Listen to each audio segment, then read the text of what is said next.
Greetings! So just wanted to cover some of the updates that have happened in fodder.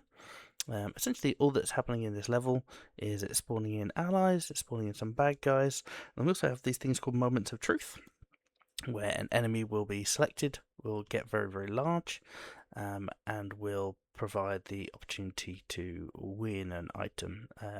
So it will end up being weapons, but for right now, it's just going to spawn a big bag of gold above their head. So let's just talk very quickly about some of the updates which have been made. So the first thing is more classes. So for enemies and allies, we each have 5 classes.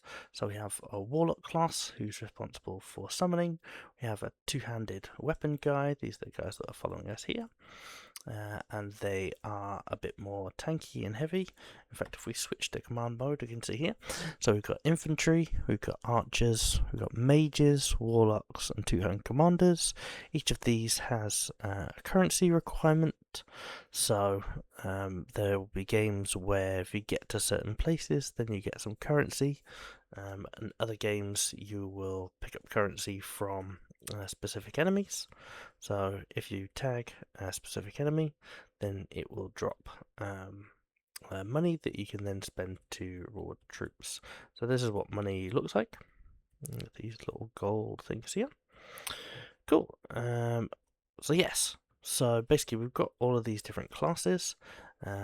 I can still only just play as the first 3 classes at the moment, but I have kind of improved them all, or just kind of been tuning them all, really. So as you can see, we've got a different bow to normal, and rather than firing the poison arrows, this actually fires fire arrows. If you set an enemy on fire, let's see whether I can show you an example of that. Oop. Oh, that's a bit strong, this bow. It might just one-hit everybody. I'll see whether we can set this boss on fire. You can see it's taking ticking damage, so it essentially takes 10 damage every tick. Ooh.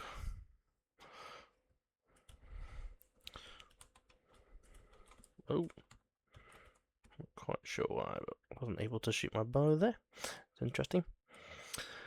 As you can see, a lot more is happening in terms of enemies spawning in, enemies being able to see what's going on. So you can see if you've got the green outline, it means they're not commanded by me yet. I haven't requested to command them. And if they've got the blue command, then they will. So if I come over here, then these guys with the blue command will follow me, unless they find something really interesting to do, like go and fight a boss.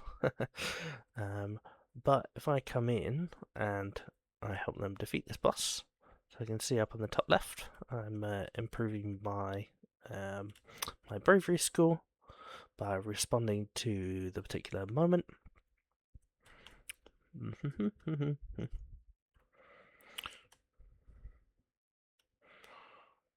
Cool, I can now request them to all follow me. So now they've all gone blue, and they should follow me a bit more. It's not perfect. I've only got composed at the moment, so there's a few more steps to go before they listen to me completely. But the goal is, I see the boss, and I say, right, we've got to get over there. So in terms of what's happening in the level, so we get more enemies and allies spawning in the same area, and they're essentially all just responding to the event. The main reason for having this kind of level was just to show the scalability of some of the changes that I've been making. Scalability has been a big kind of factor in trying to improve the game. Just because you want to have that kind of full war type feeling, where you can come and see a battle. You've got battles happening over here, different areas of the map. And then you can say choose a mage, for instance. So I want to summon some mages over here, and they'll come and be over here. And then we can go run over and say follow me, and then hopefully they will follow me, and we'll go and find the next boss. Don't know whether you can see, I've put a little bit of a post-process effect, so we not only get the outside glow on the character, we also get a bit of a focus shift as well. and this is dependent on on the arm on the camera. So the camera is dynamic; it can essentially move around, um, and so depending on the arm length, we'll get different amounts of focus, depending on where we want to focus. Whereas when you come out, this will be more easy to see when there's actually landscape and stuff here. But there we go. And the point is that as the battle progresses, it becomes obvious that while you can make decisions that affect the outcome of things, that you are essentially just one bot that can try and influence people, take them to certain places, achieve certain objectives, try and get a better weapon, try and get more damage, and so on. Picking up stragglers along the way. In terms of what will happen, ultimately, is that you will face another commander. So the other commander will essentially be a black shadowy figure that your job in the game is ultimately to defeat.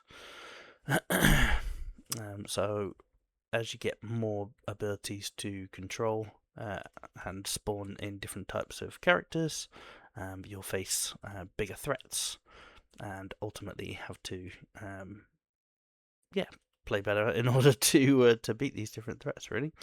So as you can see, if I'm just going to go stat FPS, so we're running at about 40 FPS at the moment, even though we've got quite a significant number of AI on screen.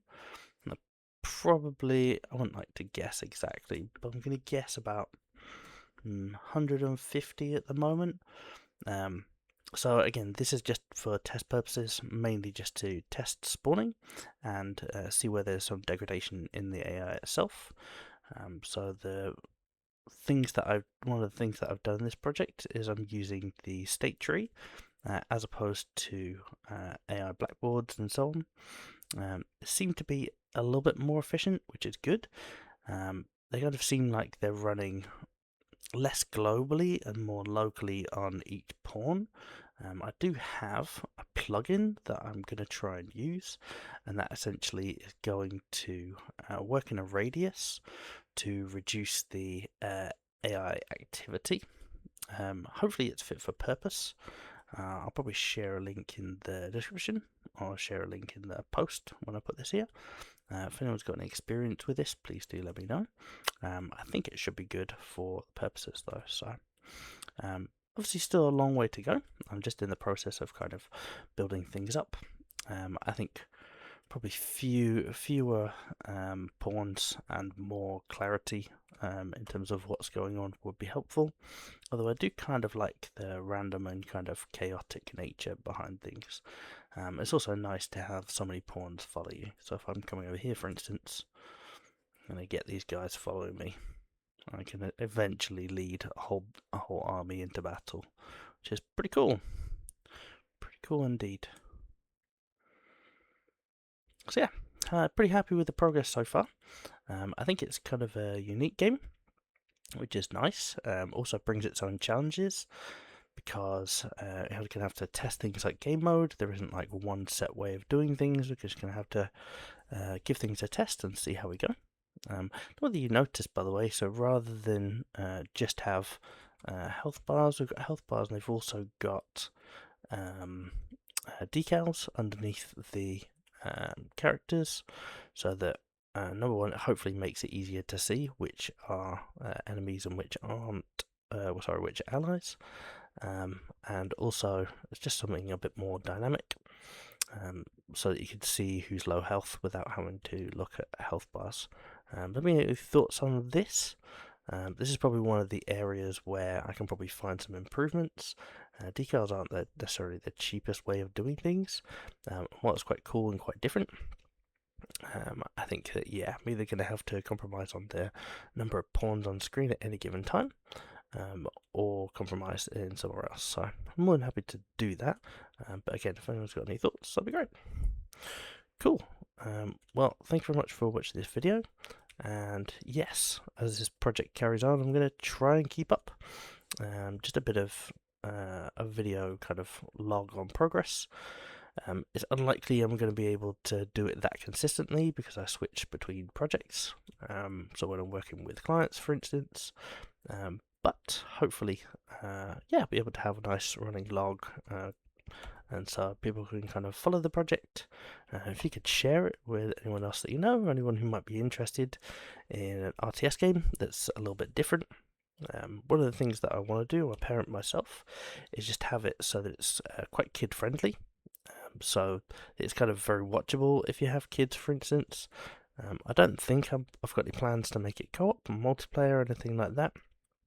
I probably could do, but it would just add extra complexity, and I'm just working on this project by myself for the moment. So cool, yeah. Any questions? Please do let me know. Otherwise, thanks very much for watching this video, and take it easy.